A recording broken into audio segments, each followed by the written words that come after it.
wabarakatuh. Selamat sore Bapak Ibu hadirin sekalian di Cafe Koba, Batas Kota Makassar dan Minasa.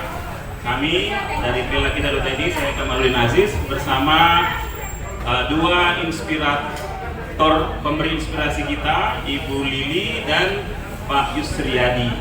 Jadi tema kali ini kita akan bahas tentang cerita UMKM di Kota Makassar.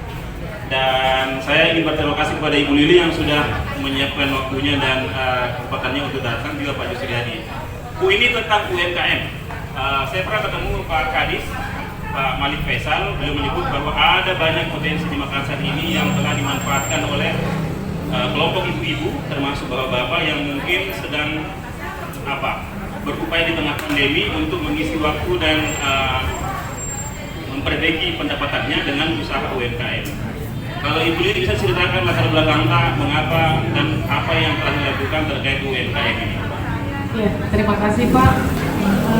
Saya terjun ke dunia UMKM itu awalnya saya ikut gerakan kewirausahaan di tahun 2017. Itu kami diundang dari Dinas Koperasi Provinsi Sulawesi Selatan bekerja sama dengan Kementerian Koperasi.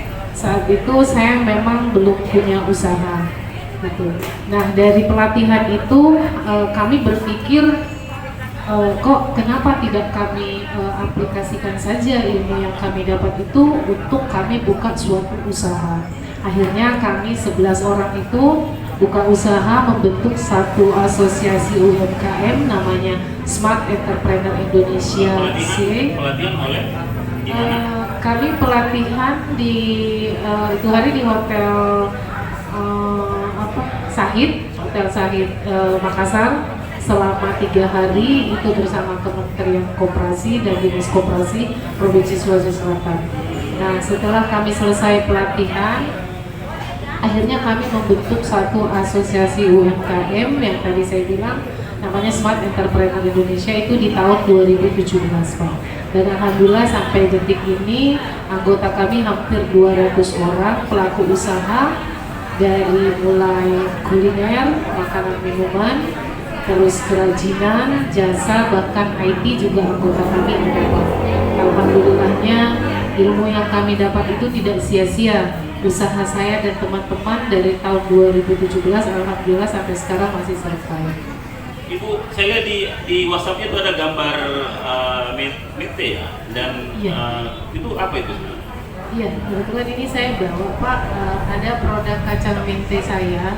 Awalnya saya itu buka usaha makanan siap saji. Nah, dari Pak Aziz Benu, waktu itu beliau masih kepala bidang UKM. Ya, beliau bilang kalau kamu hanya punya produk itu saja, kamu nggak bisa bawa produk kamu kemana-mana untuk ikut pameran, bahkan untuk go internasional. Akhirnya saya terbuka lagi jalan pikiran saya untuk saya buat satu produk yang sekarang ini kacang mente, dan alhamdulillah ini sudah tembus sampai di Hong Kong, Cina, dan Singapura. Itu menarik. Jadi ada produk yang Ibu Lili fokus begitu, itu untuk menghasilkan seperti itu siapa-siapa yang terlibat itu di dalam? Untuk menghasilkan satu produk saya seperti ini, yang jelas diri saya sendiri, tim saya dan teman-teman saya di asosiasi UMKM itu yang betul-betul mensupport Pak. Mereka kebanyakan kan anak-anak milenial. Jadi kami sering bikin diskusi kecil, kami sharing-sharing apa sih yang bagus untuk pengembangan produk kami. Jadi bukan cuma produk saya, produknya Pak Yusriyadi juga teman-teman lain itu kami kolaborasikan gitu Pak. Kalau misalnya ada kegiatan apapun itu kami sinergikan, karena sinergi dan kerjasama yang baik itu bisa menghasilkan sesuatu yang baik. Menarik. Jadi ini bisa sudah produk UMKM kemudian sudah diekspor ya ke luar negeri. Mungkin ada beberapa hal yang perlu kita juga sampaikan ke penonton, bahwa ini kan hulu hilirnya pasti komplit ini. Bagaimana soal isinya, bagaimana packagingnya, ya kan? Nanti mungkin Pak Yus tadi bisa cerita sebelum Ibu Lili. Pak Yus, apa yang kita lakukan ini kaitannya dengan UMKM? Ya, terima kasih Pak Kamaludin. Saya ini jadi pengusaha kecil UKM sudah cukup lama, dan mungkin itu pilihan hidup saya, dan saya memilih takdir itu karena saya sejak lulus kuliah nggak pernah bekerja dan menutup pintu keran untuk bekerja kepada tempat lain. Artinya saya memang dari awal berkeinginan untuk mendorong masyarakat dan terutama anak muda untuk berwirausaha. Karena itulah cara untuk mengatasi pengangguran yang selama ini menjadi persoalan di negeri kita. Oleh karena itu kita harus mendorong anak-anak muda untuk berwirausaha karena lapangan kerja di dunia pemerintah itu terbatas saya kira. Oleh karena itu saya memilih untuk jadi pengusaha kecil, walaupun mungkin ya jatuh bangun dan saya dalam dunia usaha, dan alhamdulillah dengan usaha yang saya jalani selama ini sejak saya tamat kuliah sudah bisa menghidupi keluarga dan anak-anak, dan sudah cukup banyak usaha yang saya lakukan dilewati jatuh bangun, dan terakhir ini saya membangun industri. Yang paling terakhir yang saya buat adalah masuknya masa pandemi, yaitu industri saraba minuman saraba yang siap seduh. Sekarang masih ada itu? Ya, justru itu yang tapi saya lihat di WhatsApp, di WA itu gambar sambal terasi. Sambal, ya. Itu salah satu produk saya. Ya. Jadi saya terakhir ini membangun 3 produk satu paket, yaitu produk frozen ubi, pisang goreng, dan ubi goreng, dan segala macam gorengan yang siap digoreng. Kemudian sambal pasangannya, dan terasi, dan sarap basiro. Di mana lokasinya? Di mana rumah produksinya? Iya, saya kebetulan di Jalan Tupai nomor 20. Jalan Tupai nomor 20 ya penonton ya, kalau mau lihat silakan. Iya, silakan jalan-jalan ke tempat saya, bisa minum langsung di sana untuk membeli produknya. Pak Yus, ini tadi Ibu ini katanya banyak dibantu oleh pemerintah dalam hal ini dinas koperasi UMKM, ada pelatihan. Bapak juga ikut pelatihan? Iya, selama ini saya bukan lagi pelatihan. Dulu saya sudah sering melatih juga orang, dilibatkan oleh teman-teman di BUMN, di perbankan dan sebagainya. Bahkan saya ikut juga dan memberi materi, termasuk Bu Lili juga sudah sering memberi materi di pelatihan-pelatihan. Walaupun memang awalnya juga kita ikut pelatihan. Saya kira sudah tidak terhitung pelatihan yang kami ikuti. Ya. Pak Jus, Pak Ibu Lili, ini untuk bisa mengakses produk atau brandingnya, ini kan harus ada media promosi. Kalau ingin orang tahu gitu, apakah ada akun-akun atau ini yang mau dipromosikan? Iya, saya kira kalau saya punya brand usaha As-Sauna. As-Sauna. Iya. Ya. Bisa dilihat di Instagramnya As-Sauna MKS. As-Sauna MKS. Kemudian di Facebook juga. ada. Ya, kami juga sering di WhatsApp. Di Jalan Tupai itu ada berapa tenaga yang digunakan untuk produksi? Selama ini kita kurang lebih 5 orang dari para keluarga. Sudah ada di kayak PIRT? Sudah, semua legalitas usaha dan teman-teman juga sudah tidak ada masalah izin edar, halal dan sebagainya. Tadi sudah diekspor, kalau kita di mana gini? Sudah pernah dibawa kemana? Masih lokal, tapi Indonesia sudah ke Jakarta, ke Jawa dan sebagainya. Kembali ke Ibu Lili, di tengah pandemi ini kan tantangannya ini kan sebenarnya bagaimana menghadapi suasana ketidakpastian ya, misalnya tentang transportasi, tentang penerbangan misalnya, atau jasa-jasa pengantaran. Ada masalah saat ini di kita? Waktu awal-awal sih ada Pak, kebetulan kan produk saya juga sudah ada di hampir seluruh Indonesia. Itu terutama di daerah Jakarta, Bandung, Surabaya, Medan gitu kan, Kalimantan juga ada, dan bahkan di Bandara Soekarno-Hatta itu sudah ada Pak. Cuma di Bandara Hasanuddin aja yang belum ada. Nah, kami kacang? Iya, itu kacang mente Pak. Memang kan brand unggulan saya itu Bunli kacang mente Pak. Karena di luar sana juga cukup diminati. Kemarin itu terkendalanya karena masa pandemi, jadi pengiriman itu agak terhambat. Cuman kami sudah sampaikan ke konsumen bahwa dalam kondisi seperti ini pengiriman itu agak tertunda, cuma tertundanya yang nggak lama Pak, paling cuma 1-2 hari saja.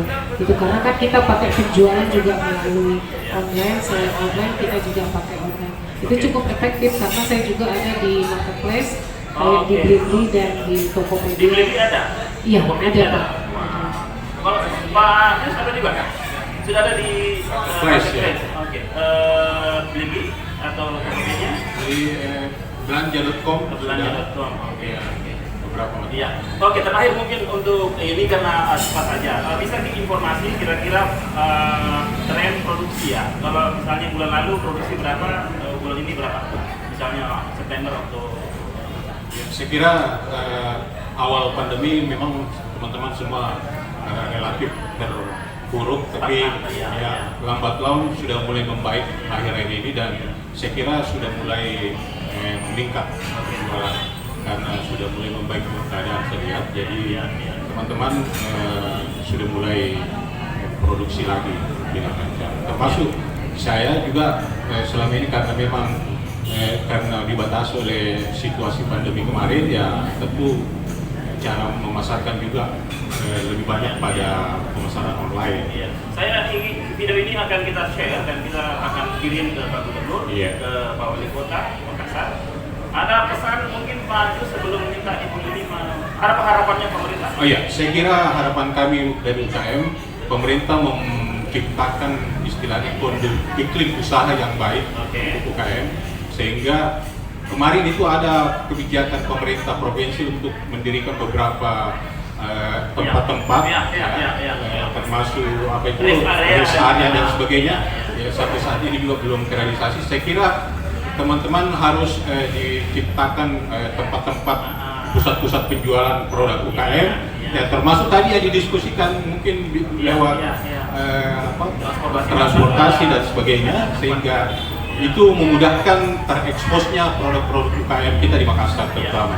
Saya kira banyak sekali produk-produk unggulan di Makassar yang sudah diproduk oleh teman-teman UKM yang mungkin belum ada ruang yang ditempati untuk mensosialisasikan. Jadi harapan kita ya diciptakan banyak tempat-tempat untuk display untuk produk-produk UKM. Terima kasih Pak Yusra. Ibu Lili, silakan. Ini saya tadi sempat komunikasi dan saya browsing juga nih.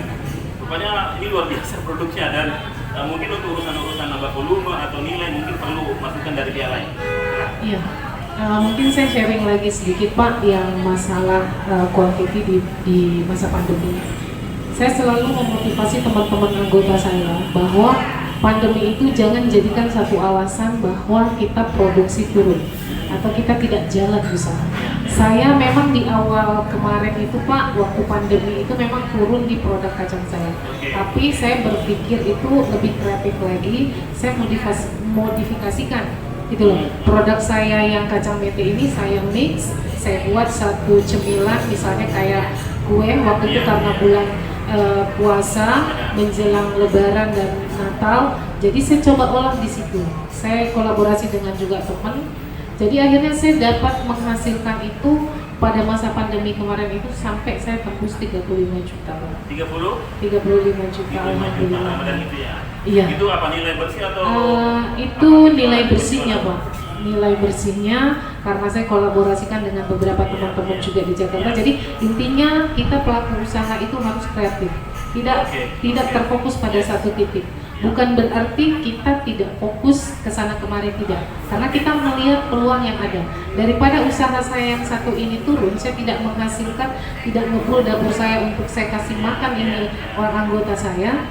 Lebih baik saya expand dulu untuk banting setir, tidak jauh-jauh dari rule usaha saya kuliner gitu. Cuman saya modifikasikan gitu. Dan alhamdulillah mungkin pesan saya untuk semua stakeholder, untuk pemerintah Provinsi Sulawesi Selatan, kami para pelaku UMKM siap untuk meramaikan pasar nasional dan juga internasional. Kami butuh support dari pemerintah dalam artian bukan kami minta uang atau kami minta dana, tapi tolong bantu kami untuk pemasaran, untuk perizinan yang kami butuhkan itu saja karena produk kita luar biasa. Produk ini kan untuk pasokan bahan baku nih. Kalau untuk PT kemudian regulasi itu gimana pasokannya? Iya, itu Pak. Kebetulan saya ini nanti kan ada permintaan ke Hongkong itu sebanyak 10 ton Pak.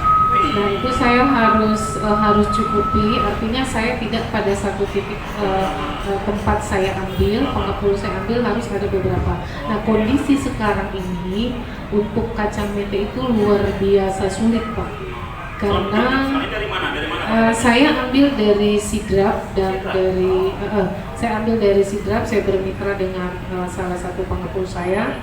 Itu kami berdayakan memang petani di sana Pak, gitu loh. Memang daerah itu daerah terbelakang yang memang perlu sentuhan, makanya siapa tahu dari pemerintah provinsi atau pemerintah kota bisa bantu kami untuk bagaimana caranya mensosialisasikan cara tanam yang baik ke petani-petani. Karena saya dengan teman-teman asosiasi itu Pak bukan hanya berusaha itu hanya menghasilkan, tetapi bagaimana kita juga bisa memperdayakan petani-petani yang kami pakai untuk produk yang saya pakai ini, itu juga bermanfaat untuk mereka, bukan cuma untuk kami. Istilahnya kami berusaha sambil bersedekah gitu. Nah kendala kami itu di bahan baku itu karena banyak pengusaha besar yang sudah membackup secara modal mereka miliaran, mereka ambil bahan baku itu Pak. Jadi kami ini yang hanya modalnya nggak terlalu miliaran, ketinggalan lah kami ini Pak. Gitu sih. Baik, terima kasih banyak Bu Lili. Ini saya meminta waktunya untuk berbagi inspirasi.